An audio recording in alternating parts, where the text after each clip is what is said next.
MarkRogersTV, the voice of college football, talking Buckeyes football with Steve Hellwagon. He is senior Big Ten writer at 247 Sports. Join him on bucknuts.com. More of a quarterback shuffle than we had at this point last week, with now a one-for-one swap, as it's almost a three-way deal between Georgia, Ohio State, and Miami, as the quarterbacks continue to shuffle across the nation and find the most advantageous place for them to compete for a job. Steve, how you doing tonight?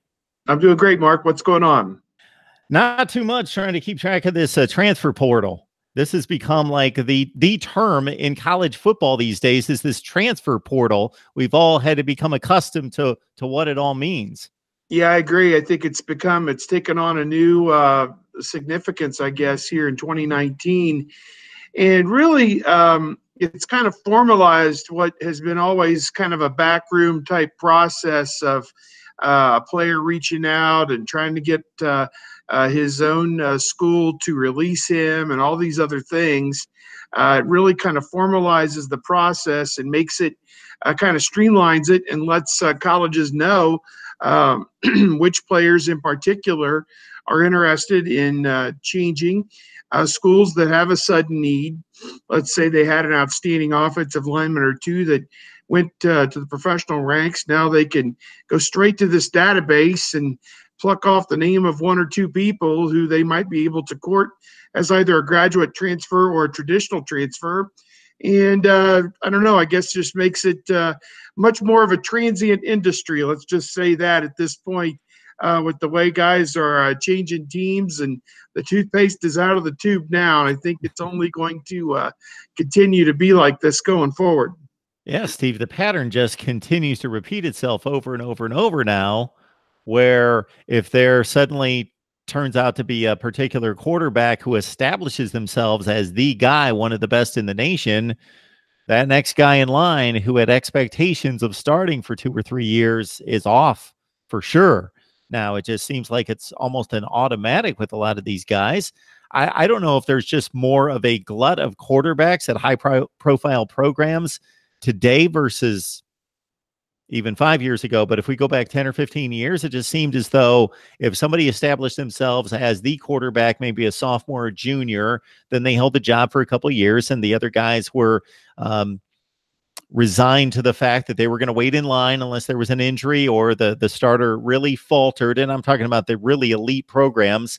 And otherwise, you waited for your turn, and these guys just don't seem to be willing to do that. Yeah, it is kind of the way of the world right now that everybody expects instant gratification. And it's unfortunate, I think, in some regards. I think that some guys are losing out on the opportunity, if you stay the course where you're at and put in the time and really, really work at it, the opportunity may be yours one day. And I think Dwayne Haskins, as it turned out, was a great example of that. He sat behind JT Barrett for a couple of years, kind of minded his P's and Q's, and got that development. And I think that's an important thing. Martell is now leaving and going to Miami.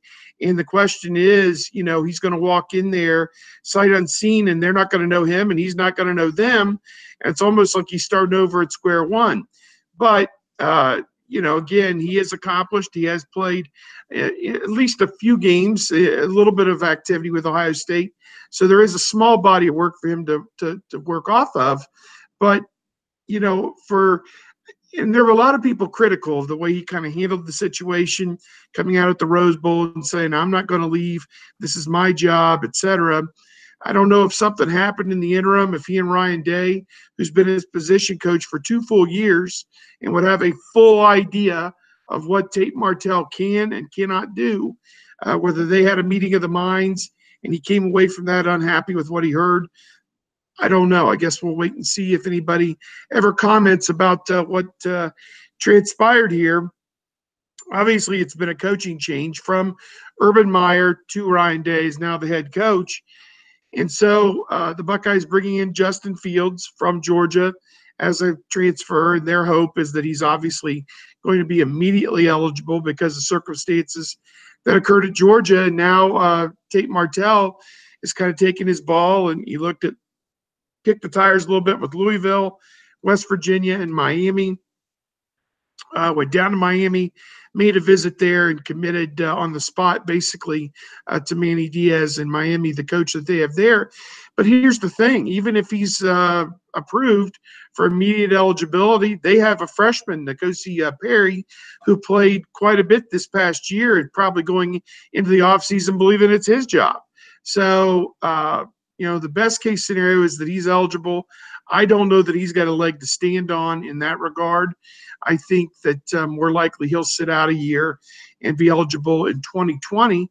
But even then, he'd have to fight Perry, you would think, for that starting job, and he'd be down to just a couple of years of eligibility left. So I'm not sure what his motives or thought process, or if there was one, other than he wanted to get away from Ohio State, which it's unfortunate. He put 2 good years into the program, and you would have liked to see kids see these things through. But again, I don't think it's endemic just to Tate Martell. This is something that's kind of swept the entire landscape. It's been prevalent in basketball for years now, and there's always greener pastures somewhere else. Sometimes there are, and sometimes there aren't. But I guess that's kind of the way of the world right now.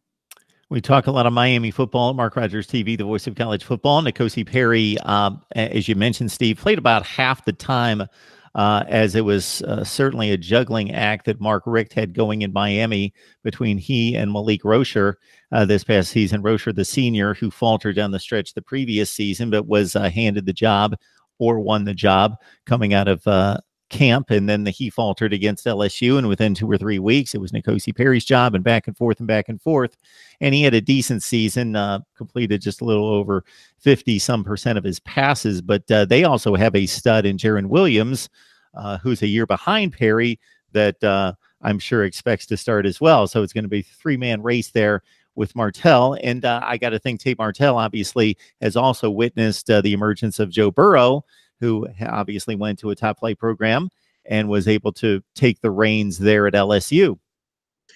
Yeah, no doubt. Joe Burrow was kind of the blueprint on how to do this. Of course, his circumstances were a little bit different because he was able to graduate in 3 years. Tate Martell, I'm not sure if he's going to have that option or not, whether he would receive his degree from Ohio State this calendar year by August and be able to enroll as a grad transfer and have immediate eligibility. I'm not sure. He arrived at Ohio State roughly 2 years ago this week as an early enrolling freshman in 2017, would have 2 full years of college under his belt. And perhaps with a couple more semesters, spring and summer, perhaps he would have enough credits to be able to do it. The college players typically take a few classes in the summer. So they're on maybe in some regards, like Joe Burrow proved, you can be on a faster track and graduate in 3 years. I'm not sure if Martell, what his exact situation is, and if that's what he is trying to consider doing, enrolling Miami as a graduate, which would make him immediately eligible. Again, we don't have any details on this whole situation, and just kind of watching it from afar, I guess, at this point. I agree with you. I think that Miami's got two guys at the quarterback position that really fit the bill pretty well, and that wherever you go, if you're at a Power 5 school, no one's just going to hand you that job because so much is at stake. And I think Martell's going to find that out, certainly, that competition's going to be there no matter where you go.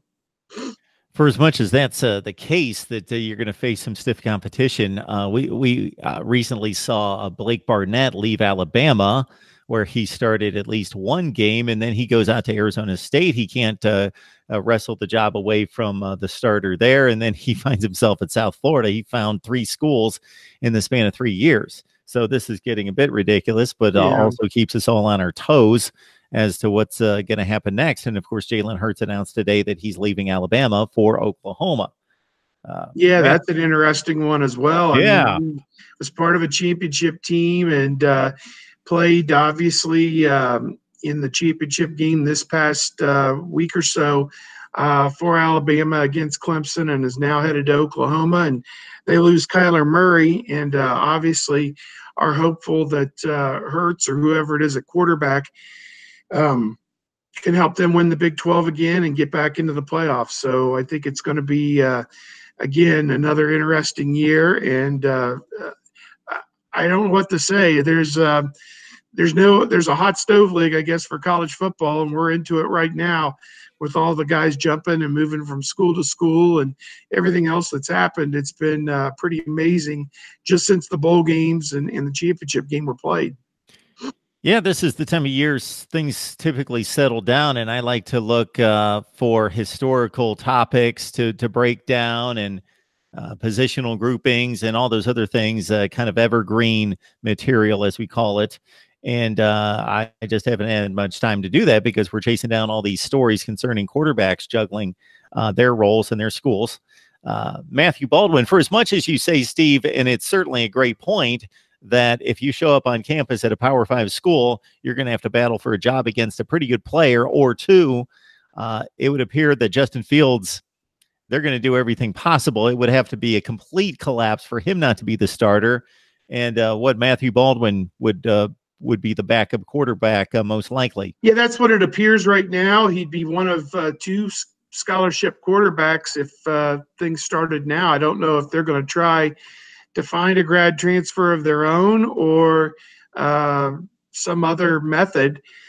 Whether there's a high school prospect out there for 2019 that might take a look. They had DeJuan Mathis committed, and he ended up going to Georgia instead. So it was almost an even one-for-one swap, Mathis for Fields, which was interesting to say the least. Ohio State does have a commitment for 2020 in Jack Miller from Arizona, and it appears he could be the, quote, quarterback of the future for the Buckeyes and Ryan Day.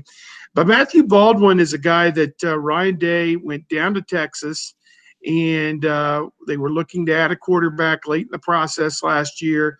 He was a one-year starter there at Lake Travis High School and helped his team get to the championship game a year ago, was injured in the championship game, suffered a bad knee injury, and really didn't get full go at Ohio State till mid-season. People said by the end of the year they were very impressed with his development and how fast he was able to get back to full speed after his injury. And it sounds like going into spring football, he will be full go. And at this point, you would assume the reps are going to be split down the middle between Fields and Baldwin. They have a couple walk-ons on the team as well. That are also probably going to get a little bit of work too. But I think most of the focus as of right now would be on Fields and Baldwin, and just hope they can keep those two guys healthy. I'm sure they're going to try and add somebody somehow, some way along the line. I think it's up in the air, the status of Chris Chuganoff, who came over from West Virginia a year ago. He played, I think, in one game for Ohio State this past year. Not sure if he's going to be back for 2019 or not. So if he is and he's eligible, then maybe he gives them that insurance policy, because he's at least got a little bit of college experience from his time at West Virginia. But certainly they've put all their eggs in Fields' basket. Baldwin is a developmental guy, a guy that they're going to work really hard to bring along as fast as they can. You have a new set of eyes there. Mike Yursich has come in from Oklahoma State as the new quarterbacks coach and co-offensive coordinator. Kevin Wilson is still there. Ryan Day is still there. So between the three of them, they're going to put the best players out there on the field. And my guess is Ohio State may not be quite as explosive as they were offensively, but at least defensively, they're probably not going to be quite as bad. So it'll be a little bit of a push-pull.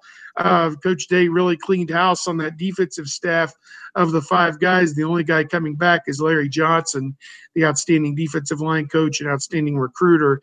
The other four jobs all have changed hands. So it'll be interesting, I guess, going forward to see what the push-pull will be with that defense. But I think people are excited about where things are headed for the spring. I did a thing last week, Mark. I looked at 19 of the top 25s that had been released really in the week since the January 1 games and the championship games. Ohio State was listed anywhere from 3rd to 7th. They were the top team in the Big Ten on just about every list. I think one guy had Michigan ahead of Ohio State on the basis of Shea Patterson returning. So, and again, Michigan should have another outstanding defense, even though they lose Bush and Gary up front. But again, I think that the Big Ten is going to be tough again next year, but Ohio State, just on the guys that they have coming back, the pleasant surprise that a guy like KJ Hill, a guy like Damon Arnett, Jordan Fuller, Malik Harrison, those guys are all coming back for one more year at Ohio State at least. I think that really helps the cause.